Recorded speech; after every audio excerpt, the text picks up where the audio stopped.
Mais justement, en tout cas, Pfizer, lui, a investi beaucoup sur cette affaire. Il vient là, tout début 2024, de boucler son OPA amical sur une biotech américaine, la société Seagen, qui est, je cite, spécialisée dans une nouvelle thérapie anticancéreuse porteuse de beaucoup d'espoir, selon les articles de presse. Le rachat avait eu lieu en mars. On va prendre l'article des Échos qui est toujours en ligne, du 13 mars 2023. Je vais vous lire un extrait.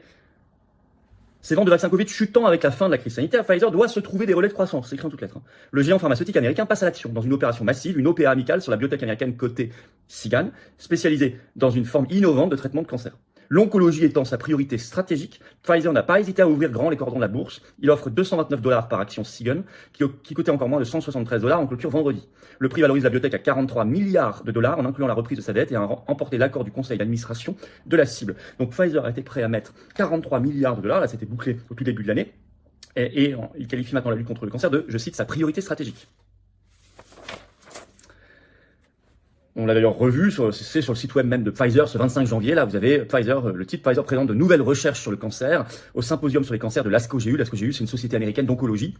Je vais vous lire un extrait, c'est intéressant. C'est sur le site de Pfizer. Hein. Présent de longue date au symposium, Pfizer s'engage à faire progresser le traitement de ces maladies avec des approches scientifiques de pointe qui pourraient améliorer les résultats pour les patients. Avec la récente acquisition de Seagen, Pfizer fait de grands investissements pour lutter contre et réimaginer l'avenir du cancer. J'aime bien cette phrase.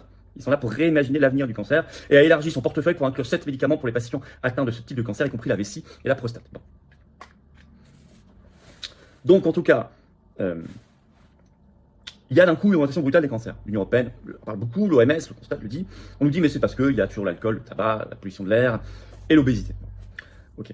Notamment chez les jeunes, Wall Street Journal, ça explose, les médecins stupéfaits. On ne cherche pas la vraie cause. Bon. Mais en tout cas, Pfizer, lui, dit, il va y en avoir beaucoup, donc je vais investir. On a fait sa priorité stratégique qui sort des dizaines de milliards de dollars. Au moment où le professeur Raoult en rajoute une couche. C'était sur le 2 février sur son compte.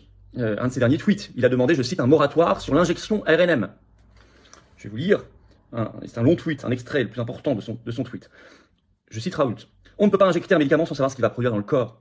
Une très mauvaise surprise publiée dans Nature en décembre 2023, c'était le 6 décembre, montre que les ARNM modifiés peuvent produire des protéines inconnues. Compte tenu de la mise en évidence de ce phénomène, la conséquence de l'injection doit en être étudiée chez l'homme, ce qui n'a pas été fait. Je cite toujours Raoult. À ce stade de la connaissance, il est raisonnable de faire comme le Danemark un moratoire sur l'injection Covid. D'autres pays arrivent à ces conclusions. Le chirurgien général de Floride a demandé l'arrêt total du vaccin Pfizer. Le procureur général du Texas, M. Paxton, vient d'attaquer Pfizer pour désinformation et censure. Quel retournement, écrit Raoult. Il a raison. Quel retournement. Donc oui, effectivement, et nous nous le demandons depuis pas mal de temps, il faut l'interdiction de ces produits ici, en France. Il faut une vraie recherche maintenant sur les causes de l'explosion de ces cancers, qui sont parfois plus rapides, plus agressifs, notamment chez les jeunes, ou des rechutes brutales. Cette recherche sur les vraies causes est bloquée par idéologie et ou par corruption, par intérêt. Or, il faut cette vérité menant à la justice. Parce que ceux qui ont été victimes, ou qui sont victimes, ou qui seront victimes, ont droit à la justice, et leurs proches aussi. On voit ici le trouble jeu, c'est un euphémisme, de l'OMS et de l'Union européenne à quitter toutes les deux. Je suis pour un savoir universel en matière de sciences, et notamment de médecine, bien sûr, et pour un partage universel des connaissances. Donc une organisation internationale à ce sujet n'est pas idiote, à condition qu'elle ne soit pas supranationale. Or là, le traité mondial sur les pandémies est juridiquement contraignant, c'est très embêtant. Et deux, qu'elle ne soit pas corrompue. Elle ne doit pas être partie prenante financée par l'industrie pharmaceutique et la fondation Bill Gates, ce qui est le cas aujourd'hui.